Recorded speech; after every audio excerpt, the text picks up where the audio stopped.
Happy holidays, everybody. It's your girl T, live on a cup of tea over here at WBGR Radio on another lovely Thursday in WBGR Radio land.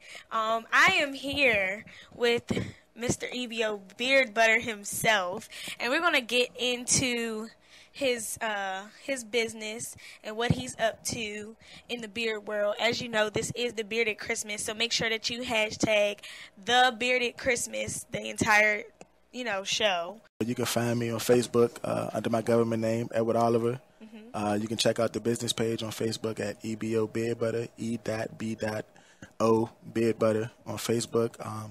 Catch me on Instagram at young_airgod, and the same on Twitter and Snapchat. Check out all those pages. You check out sales, customer reviews, new products, new anything that you want to know about the business, or you just want to talk to me.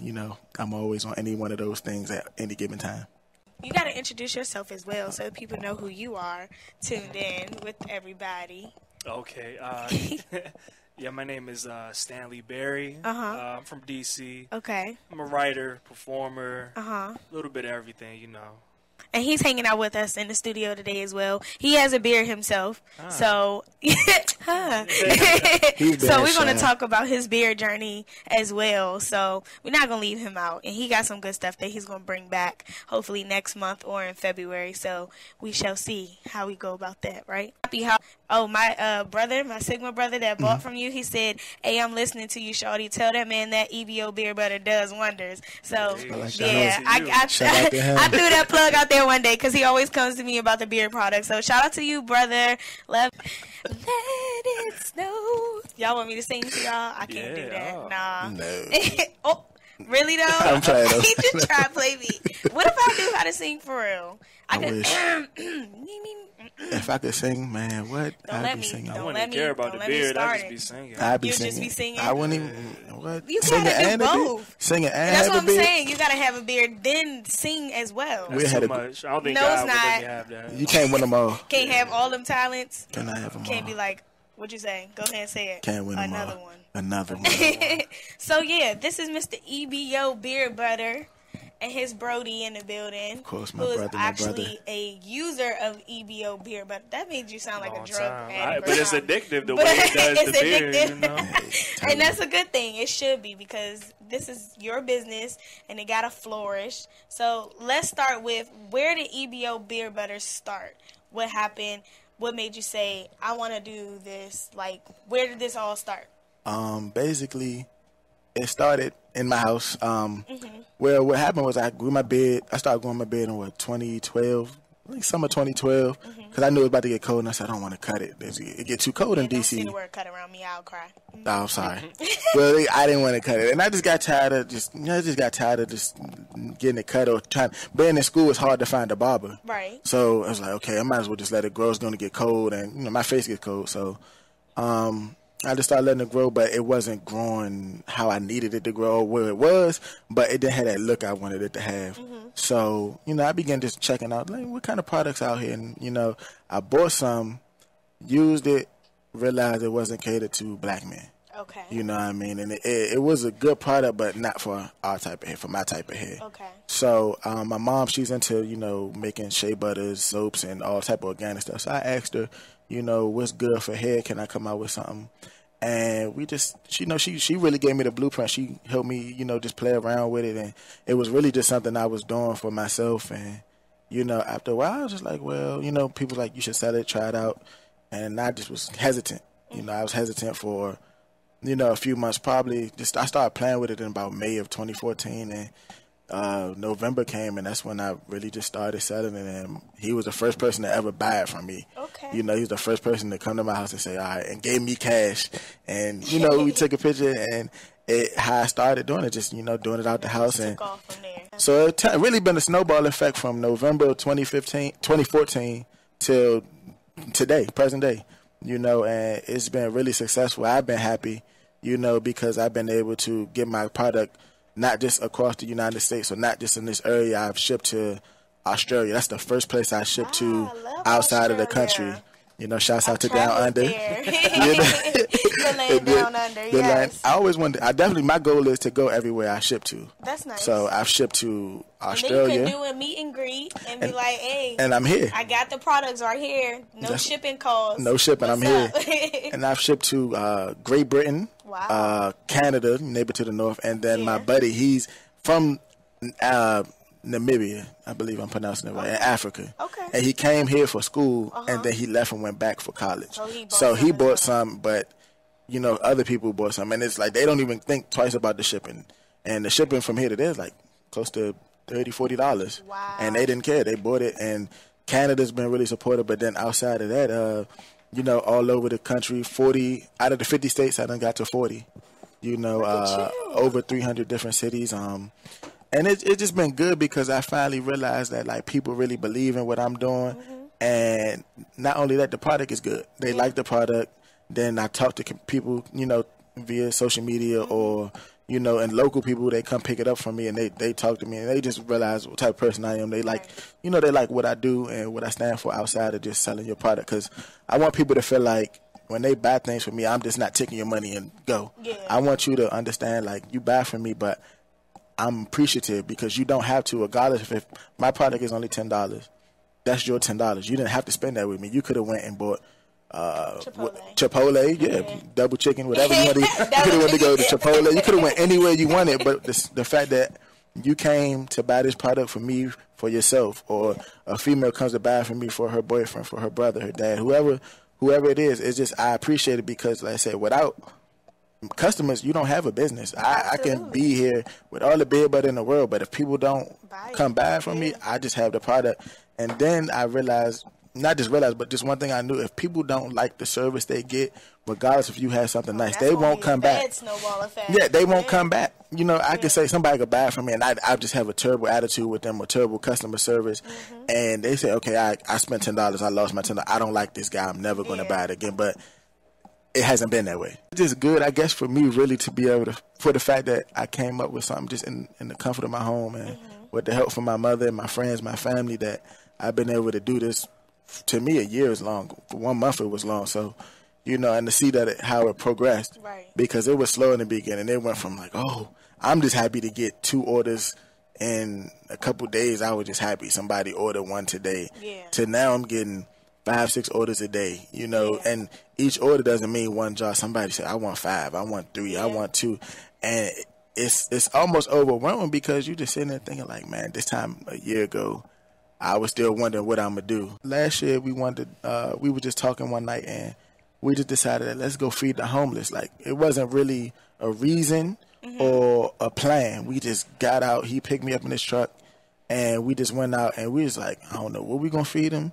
What we going to do? You just going to go out there? We going to feed people. I don't know how we going to do it, what we going to do. You just worked it out. And to be honest, what we did, I'm going to tell you what happened. We took some money that we had, bought some pizzas, bought a whole bunch of pizzas, boxed them up, just handed out pizza and water. Hot pizza and water. It wasn't really anything special. It wasn't, but the look on people's faces when we gave it to them, it was really cool. And then, you know, really talking to people and learning about what was going on and how they got out there. Or, you know, you learn, everybody has a system. You think, oh, this person is homeless, so they is X, Y, and Z. But you really learn that everybody out there, some people just have a bad time. They come from good households and they just come through a bad situation. So this year, I said, okay, I got my business going.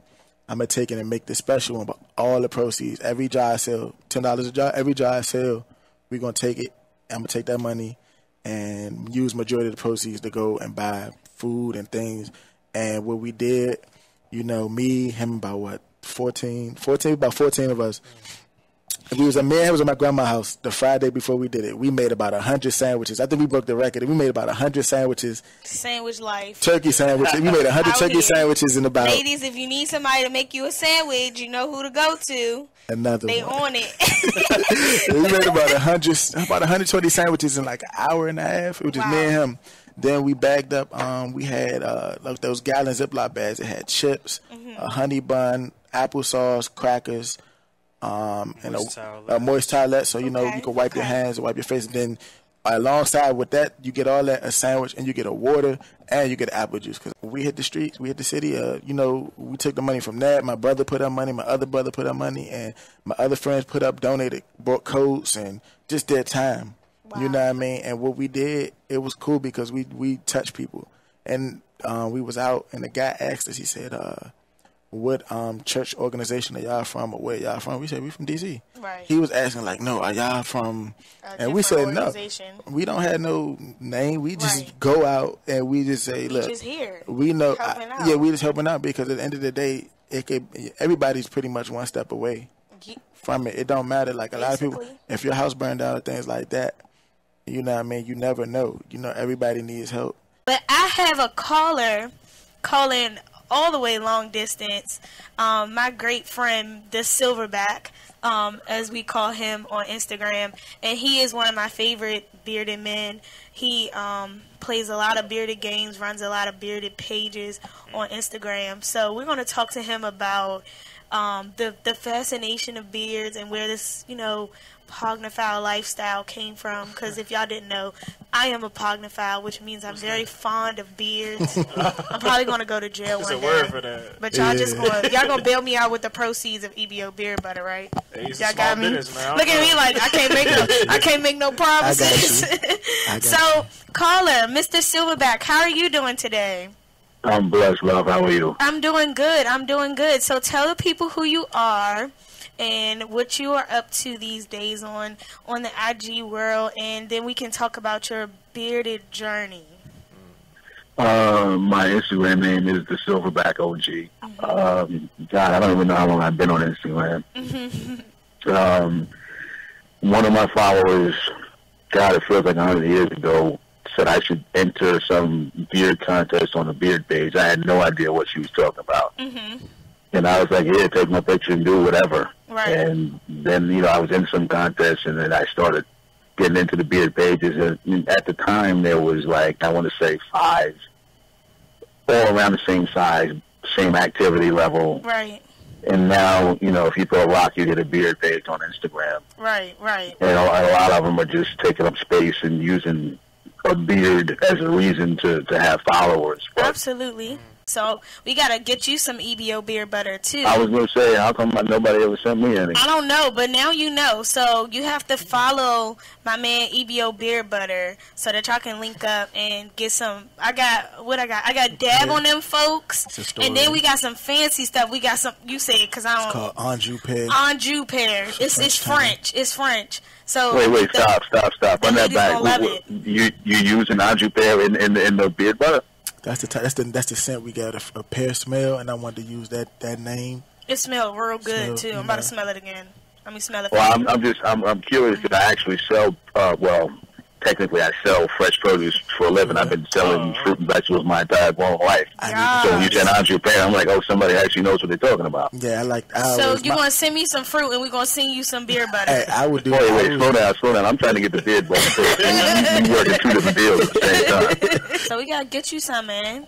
Definitely gotta get you some. So y'all gotta connect so y'all can get some beard butter sales going, and then he could tell all his bearded friends because he runs like all the pages. He's like the OG, like he said. He's the OG of beards. I believe him. On Instagram. Like it. and what's funny, my brother. Now, I mean, I've had a beard since, God, I guess my early 20s. So I thought I had a beard longer than most of y'all been alive. But when I was younger, I kept it shorter because I'm a little anal. I'll be honest, and it didn't come up high enough for me. It didn't fill in high enough at the top. But as I got older and it filled in, I let it grow longer. And I think one of the reasons I kind of stood out is I'm from Jersey, and I don't know if y'all do it down there. Everybody up here that has 2 or 3 gray hairs in their beard, they black out their beard every time they get it cut. Oh, Lord. And, you know, my brother's a barber. He actually cuts my beard. And the joke is we call that going in the booth. You know, when you send your car to a auto body place, when they paint it in the booth. That's funny. So when somebody's getting that blackout, we say they're going to the booth. Like getting a paint job for your beard. I'm probably one of like 3 people where I come from that doesn't black out their beard. Well, I love the salt and pepper look. I'm a believer in taking life like it comes. I ain't coloring nothing. I know that's right. And gray hair means it's already too much fakeness going on in this world. Gray hair. Beers out there too. It's fake beers now. You can do a lace front. Look at me. I got a whole beard now. What's up? I was dying when I saw that. I said I didn't see it all now. I didn't know it was that serious to have a beard. You go ahead and it's really not that serious, but I mean, it's a trend. I didn't know it was that serious though. And that's coming from somebody that loves beards. It's really not that serious. When Please I seen don't the give me a guy, lace front beard. Make sure y'all follow him, the Silverback OG. He's gorgeous, and the ladies love him. And we about to slide him some E.B.O beard butter. Appreciate you, love. All right, so I'll talk to you later. Have a Merry Christmas, Happy Holidays, and all of those great things. Thanks for calling. You too. Merry Christmas to everybody there that celebrates Christmas. Happy Hanukkah, Happy Kwanzaa, whatever it is you celebrate. Yes. God bless you. All right. Happy holidays. It's your girl T with a cup of tea at WBGR Radio. I have my boy Mr. E.B.O Beard Butter himself and Mr. Stan the Man, and we just want to wish you a happy holidays from WBGR Radio. Holidays. Thank God, I thank my mom. Thank God, I thank my mom. Thank God, but thank my mom. I thank God, I thank my mom. This one is for you. This one is for the people that knew that I put some weight.